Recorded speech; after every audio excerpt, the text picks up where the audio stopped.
প্রিয় শিক্ষার্থীবৃন্দ, আসসালামু আলাইকুম। আপনারা যারা এবছর এসএসসির রেজাল্ট পেয়েছেন, তো অনেকেরই রেজাল্ট মন মতো হয় নাই। তো এখন টেনশন করতেছেন যে বোর্ড চ্যালেঞ্জ করবেন কি না। তো এবছর বোর্ড চ্যালেঞ্জ করলে অনেক উপকার আছে এবং আপনাদের প্রত্যাশিত মতো রেজাল্ট আসতে পারে। তো এই বিষয়টি নিয়ে বিস্তারিত আলোচনা করব। তার আগে আপনারা যদি আমার চ্যানেলে নতুন হয়ে থাকেন তাহলে অবশ্যই চ্যানেলটিকে সাবস্ক্রাইব করে পাশে থাকবেন এবং পেজটি ফলো দিয়ে রাখবেন। শিক্ষা সংক্রান্ত সকল গুরুত্বপূর্ণ তথ্য সবার আগে আমরা প্রকাশ করে থাকি। শিক্ষা সংক্রান্ত যে কোনো ধরনের তথ্য জানতে আমাদেরকে কমেন্ট করতে পারেন অথবা আমাদেরকে ইনবক্সে নক করতে পারেন। শিক্ষা সংক্রান্ত তথ্যের জন্য আমাদের সাথেই থাকুন। তো চলুন, এই বছর যারা এইচএসসি পরীক্ষা দিয়েছেন, রেজাল্ট মন মতো হয় নাই, তারা কেন বোর্ড চ্যালেঞ্জ করবেন এবং কিভাবে বোর্ড চ্যালেঞ্জ করবেন এই বিষয়টি নিয়ে আলোচনা করি। তো এবছর পাশের হার প্রায় অর্ধেকে চলে এসেছে, প্রায় 50%-এর দিকে পাশের হার। তো যেহেতু সারা বাংলাদেশের রেজাল্ট গণহারে খারাপ হয়েছে, এই জন্য অনেক শিক্ষানবিদ এবং অনেক বড় বড় ব্যক্তিবর্গ এই বিষয়টি নিয়ে অনেক সমালোচনা করেছে। তো যার কারণে শিক্ষা বোর্ড থেকে একটু টনক নড়েছে। তো এবছর যারা বোর্ড চ্যালেঞ্জ করবেন তাদের বেশিরভাগ ক্ষেত্রেই তাদের রেজাল্ট পজিটিভ আসবে।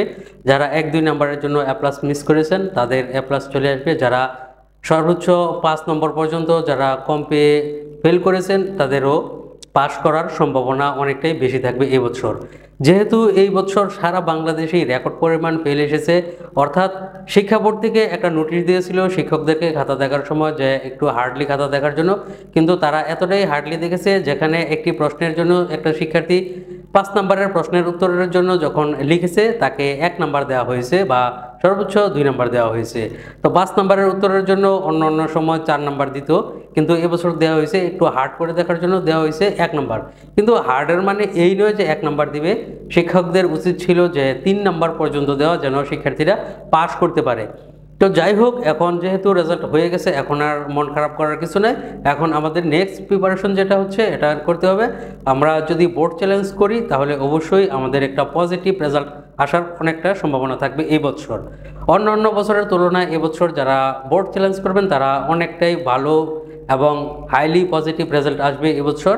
এটা পরবর্তীতে রেজাল্টের সময় আপনারা দেখতে পারবেন অবশ্যই, কারণ সারা বাংলাদেশ জুড়ে এই বিষয়টি নিয়ে এখন ব্যাপক সমালোচনা চলছে।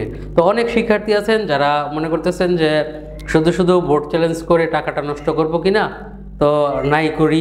অনেক শিক্ষার্থী আগের বিগত বছরের দিকগুলো তাকিয়ে দেখে যে বোর্ড চ্যালেঞ্জ করার পর রেজাল্ট তেমন খুব একটা বেশি পরিবর্তন হতো না আগে, কারণ আগে প্রথম থেকেই খাতা একবারে নর্মালভাবে দেখতো, যার কারণে প্রথম থেকেই রেজাল্ট অনেক হাইলি ছিল, অনেক বেশি পাস ছিল, অনেক বেশি জিপিএ ছিল, যার কারণে পরবর্তীতে রেজাল্ট খুব একটা পরিবর্তন হতো না। কিন্তু এই বছর আপনারা অবশ্যই দেখবেন যে অনেকটাই রেজাল্ট পরিবর্তন হয়েছে। তো এজন্য মিস করবেন না আপনারা বোর্ড চ্যালেঞ্জ করা।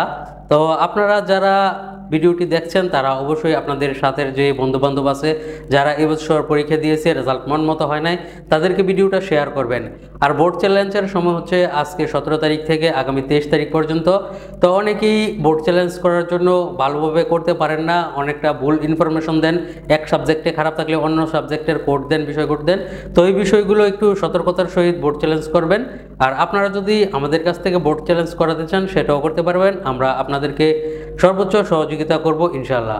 শিক্ষা সংক্রান্ত সকল তথ্যের জন্য আমাদের সাথেই থাকুন এবং আমাদের যে পেজ এবং ইউটিউব চ্যানেল আছে সেটি আপনাদের যে সকল শিক্ষার্থী বন্ধুবান্ধব আছে সবার সাথে শেয়ার করুন সঠিক তথ্য পাওয়ার জন্য। সবার জন্য রইল শুভকামনা। আজকের জন্য এই পর্যন্তই। আসসালামু আলাইকুম।